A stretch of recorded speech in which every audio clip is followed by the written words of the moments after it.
খুনি হাসিনা চলে যাওয়ার সময় 90,000 কোটি টাকা বাংলাদেশের ব্যাংক থেকে লুট করেছে।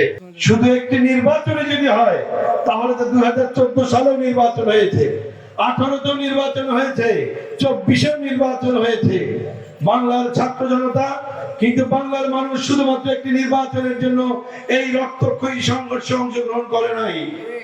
বাংলার মানুষ চায় একটি নীতি নৈতিকতাপূর্ণ, একটি ইনসাফপূর্ণ রাষ্ট্র। বাংলার মানুষ চায় একটি বৈষম্যহীন রাষ্ট্র। বাংলার মানুষ চায় যেখানে গরিব দুঃখী মেহনতি জনতা সবাই এক কাতারে থাকতে পারবে, যেখানে কোনো অনাহার থাকবে না, ঘরে ঘরে চাকরি থাকবে, যেখানে মানুষ খেয়ে পরে সুখে বসবাস করতে পারবে। বাংলার মানুষ এমন একটি রাষ্ট্র চায়। স্যান্ডেলিনা সো, রূপচর্চায় আভিজাত্য। সেই রাষ্ট্র কিভাবে আসবে? সেই রাষ্ট্র কিভাবে গঠিত হবে? 1971 সাল থেকে 2024 সাল, এর মধ্যে 1990 সালে আমরা স্বৈরাচার বিরোধী আন্দোলন করেছি, 96 সালে আমাদের আন্দোলন করতে হয়েছে, 2001 সালে আমাদেরকে ওই ফ্যাসিস্ট আওয়ামী লীগকে সরানোর জন্য আন্দোলন করতে হয়েছে, 2007 সাল থেকে 9 সাল আমাদেরকে 111 এর সরকার আমাদের জাতির ঘাড়ের উপরে চাপিয়ে দেয় সরকারের বিরুদ্ধে আন্দোলন করতে হয়েছে, 2014 সালে ভোটের জন্য আন্দোলন করতে হয়েছে, 2018 সালে আমাদের ভাতের অধিকারের জন্য আন্দোলন করতে হয়েছে, সর্বশেষ 2024 সাল আমাদের ব্যাপক রক্তক্ষয়ের মাধ্যমে আমাদের ভোটের অধিকার, মানবাধিকার, ভাতের অধিকারের জন্য আন্দোলন করতে হয়েছে। তাহলে আমরা আর কতকাল রক্ত দেব? আর কতকাল আমাদের মধ্যে সংঘর্ষ হবে? আর কতকাল বাংলাদেশিরা বিভাজনের রাজনীতি করবে? আমরা বিভাজনের রাজনীতি চাই না। আমরা হিন্দু, বৌদ্ধ, খ্রিস্টান, মুসলমান বাংলাদেশের নাগরিক। আমরা বাংলাদেশের নাগরিক পরিচয়ে একসাথে মিলেমিশে থাকতে চাই। আমরা কোনো রক্ত খরচে চাই না।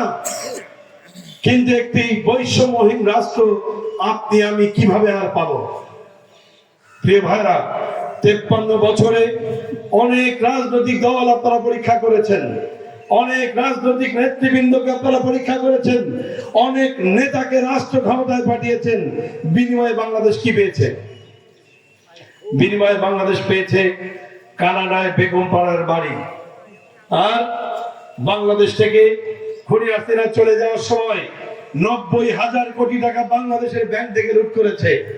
বাংলাদেশের একজন মন্ত্রী সাইফুজ্জামান, তার নাম সরকারি রিপোর্টে এসেছে, পুলিশ তদন্তে বেরিয়েছে, শুধুমাত্র ইংল্যান্ডেই তার 640টি বাড়ি আছে। তাহলে 1971 সাল থেকে 2024 সাল ভোট দিয়ে যে সমস্ত লোকদেরকে আপনারা ক্ষমতায় বসিয়েছেন তার 99% দুর্নীতিবাজ, চাঁদাবাজ, সন্ত্রাসী, ঘুষখোর, ধর্ষণকারী। 1996 থেকে 2006 সাল 10 বছরে আল্লামা সাঈদী 1000 কোটি টাকার কাজ করেছেন। তিনি একটি টাকার দুর্নীতি করেছেন এমন কোন ব্যক্তি আছেন যে দাঁড়িয়ে বলতে পারে? তাহলে তিনি দুর্নীতি করেন নাই, এই প্রমাণিত হয়। শুধু তাই নয়, আল্লামা সাঈদী বাংলাদেশের একমাত্র সংসদ সদস্য যিনি 10 বছর দায়িত্ব পালন করেছেন।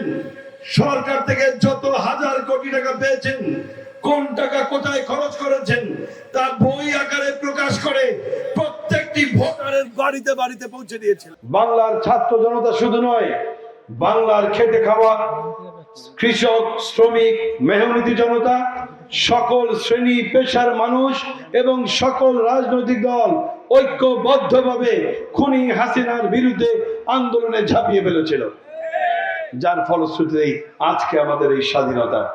সেজন্যই বলছি, এই স্বাধীনতা আমাদের জন্য মহামূল্যবান। এই স্বাধীনতা আমাদের জন্য আল্লাহ তাআলার পক্ষ থেকে দেওয়া এক বিরাট নিয়ামত।